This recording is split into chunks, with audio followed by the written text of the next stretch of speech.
Johnny master కేసుపై తాజాగా స్పందించారు గణేష్ మాస్టర్. గణేష్ మాస్టర్ 'ఢీ' షోతో మనందరికీ సుపరిచితమే. ఆయన ఎంతో అద్భుతమైనటువంటి వ్యక్తి.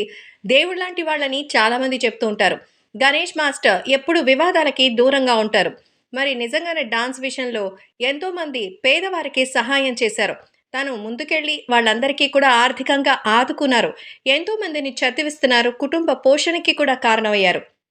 అలాంటి జానీ మాస్టర్ 'ఢీ' షోతో అందరికీ పరిచయం అవ్వడంతో అందరూ ఎంతగానో ఆనందించారు. ఇప్పటికీ ఆయన్ని అభిమానించే వారి సంఖ్య ఎంతో ఉంది. పవన్ కళ్యాణ్ గారికి హార్డ్ కోర్ ఫ్యాన్‌గా ఉన్నటువంటి జానీ మాస్టర్‌కి, అలాగే ఇక మన గణేష్ మాస్టర్‌కి కూడా మంచి బాండింగ్ ఉంది. అంటే ఇండస్ట్రీలో అందరూ సుపరిచితమే. తమిళనాడు నుంచి వచ్చినటువంటి గణేష్ మాస్టర్ తెలుగులో కూడా ఎన్నో సినిమాలు చేశారు. ముఖ్యంగా ఆయనకి కూడా పవన్ కళ్యాణ్ గారంటే ఎంతో ఇష్టం. ఎందుకంటే తనకు అంత స్టేటస్ అంత ఉన్నా కూడా ఎప్పుడూ కూడా గర్వంగా ఫీల్ అయ్యేటువంటి వ్యక్తి కాదని, తనతో ఉన్నవాళ్ళు సంతోషంగా ఉన్నప్పుడే తను సంతోషంగా ఉండి భావించి, అసలు ఏమాత్రం గర్వపడని ఒక బిగ్గెస్ట్ సెలబ్రిటీ మరి పవన్ కళ్యాణ్ గారంటూ ఆయనకి వీరాభిమానిగా గణేష్ మాస్టర్ కూడా ఉన్నారు. సో, ఇదే విషయాన్ని ఇప్పుడు ప్రస్తావిస్తున్నారు. తాజాగా జానీ మాస్టర్ కేస్‌కి సంబంధించి స్పందించినటువంటి గణేష్ మాస్టర్, నిజంగా జానీ గారిపై ఇంత పెద్ద వార్త వినాల్సొస్తుందని, ఇలాంటి పరిస్థితుల్లో జానీని చూడాల్సొస్తుందని నేను కలలో కూడా ఊహించలేదు. ఎందుకంటే, డాన్స్ మాస్టర్లు పడే కష్టాల గురించి మీకు తెలీదు. ఎందుకంటే, చాలామంది డాన్స్‌లో ఎంతో అద్భుతంగా చేస్తారు. మాకంటే గొప్పగా చేసేవాళ్ళు మన కళ్ళ ముందే చాలామందుంటారు. వాళ్ళు తెర వెనకే ఉండిపోతారు.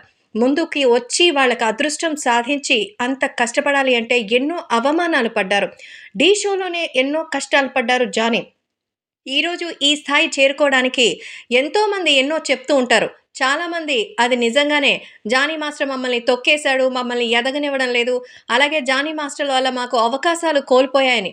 ఎవరైనా సరే ఇంత స్టేజ్‌కి వచ్చిన తర్వాత అంత కష్టపడినందుకు ప్రతి అవకాశం కూడా తనకు దక్కాలని కోరుకోవడం, అతని స్వార్థం అని అనిపించిన కష్టానికి తగిన ప్రతిఫలం ఉండాలనుకోవడం తప్పులేదు. అందుకే ఒకవేళ మాకు కంటే కూడా ఆ డాన్స్‌కి, ఆ మూమెంట్స్‌కి సంబంధించి మేము విన్నప్పుడు అది జానీ అయితే లేదా శేఖర్ అయితే బావుంటుందని చెప్తే ఖచ్చితంగా నేను రెఫర్ చేస్తాను. అలాగే శేఖర్ కూడా అలాగే చేస్తాడు. జానీ కూడా అంతే. ఈరోజు ఆయన ఒక పాన్ ఇండియా స్టార్‌గా మారారు కాబట్టే ఆయన గురించి ఇంత నీచాతి నీచంగా రాస్తున్నారు. జానీ క్యారెక్టర్ గురించి మనం జడ్జ్ చేయాల్సినటువంటి అవసరం లేదు. ప్రతి ఒక్కరికి ఒక పర్సనల్ లైఫ్ ఉంటుంది. ఆ పర్సనల్ లైఫ్‌కి కొంచెం స్పేస్ ఇవ్వాలి. దానిని ఇప్పుడు పబ్లిక్‌గా పెట్టి జానీని కార్నర్ చేయడం ఎంతవరకు కరెక్ట్ అంటున్నారు జానీ మాస్టర్ గురించి గణేష్ మాస్టర్. ఎందుకంటే ఒక అమ్మాయి తన మీద ఇలాంటి ఒక అలిగేషన్ పెట్టినప్పుడు జానీ వైపు నుంచి కూడా మాట వినాల్సిన అవసరం ఉందా లేదా? తన భార్యని ఆయన ఎంత ప్రేమించారు, తన భార్యతో తను పడినటువంటి కష్టాలు ఈ స్టేజ్‌కొచ్చినప్పుడు జరిగిన విషయాలు తెలుసు. ఆ తర్వాత జానీ మరి ఇప్పుడు కేస్ పెట్టిన ఆ అమ్మాయితో ఉన్న రిలేషన్ ఎక్కడ స్టార్ట్ అయింది? ఎలా కంటిన్యూ అయింది?